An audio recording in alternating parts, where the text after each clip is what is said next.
Bible reading today is from John's Gospel, chapter 1, verses 1 to 15. In the beginning was the Word, and the Word was with God, and the Word was God. He was in the beginning with God. All things were made through him, and without him was not anything made that was made. In him was life, and the life was the light of men. The light shines in the darkness, and the darkness has not overcome it. There was a man sent from God whose name was John. He came as a witness to bear witness about the light, that all men might believe through him. He was not the light, but came to bear witness about the light. The true light, which gives light to everyone, was coming into the world. He was in the world, and the world was made through him, yet the world did not know him. He came to his own, and his own people did not receive him.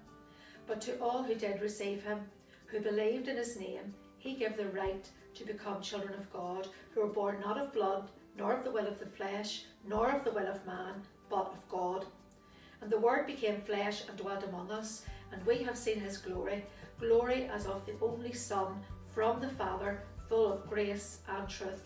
John bore witness about him and cried out, "This was he of whom I said, he who comes after me ranks before me, because he was before me." These verses are a prologue, or an introduction to what John is going to share in his writings.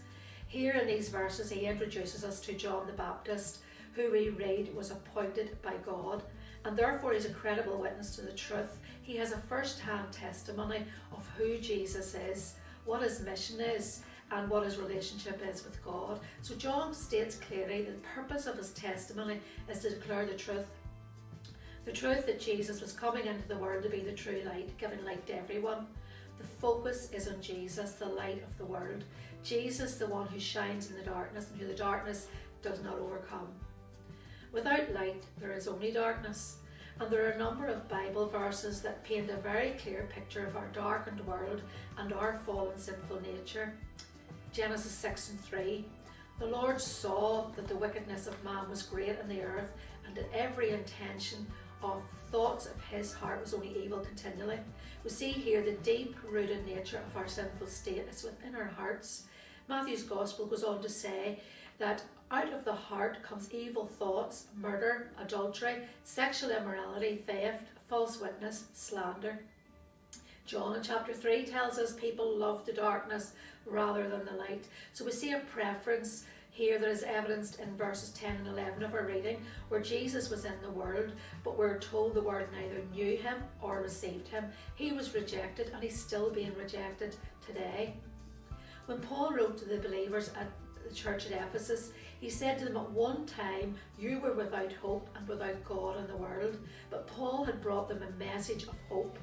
And that's what we are bringing today, a message of hope for this fallen, sinful world. This is why John is pointing us to the light of the world, because only Jesus can banish the darkness, and only Jesus can deal with our sin. And we learn so much about Jesus from our reading today. In verse 14 it says, "The Word became flesh and dwelt among us."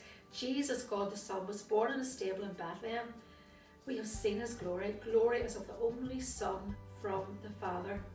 It's Jesus that we're reading about in verse 1, where it says, "In the beginning was the Word."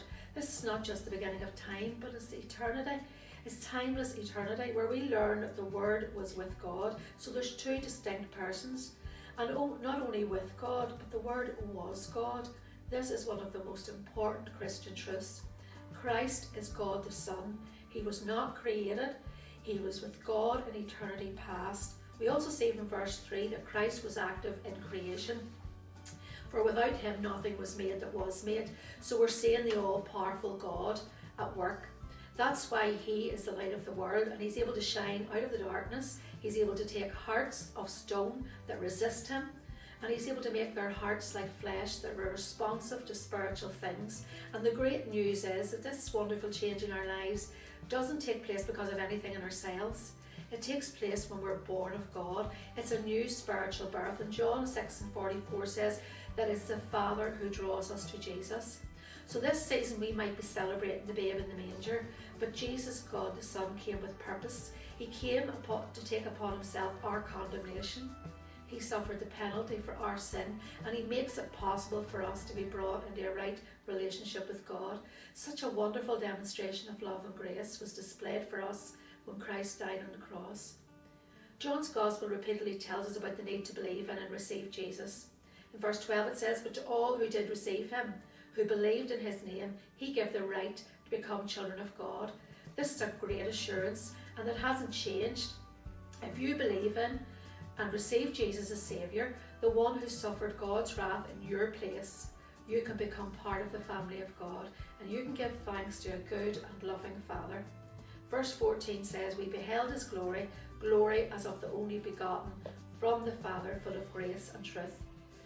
What is glory? John Piper describes it as the worth, beauty and greatness of God. So will you consider Jesus? Consider his worth, his beauty and his greatness, and stand in awe at the wonderful demonstration of grace and truth that we read about in our reading today. The truth that Jesus left heaven's splendour, came to this world of sin and darkness so that he could bring light into our darkness and pour love into our hearts.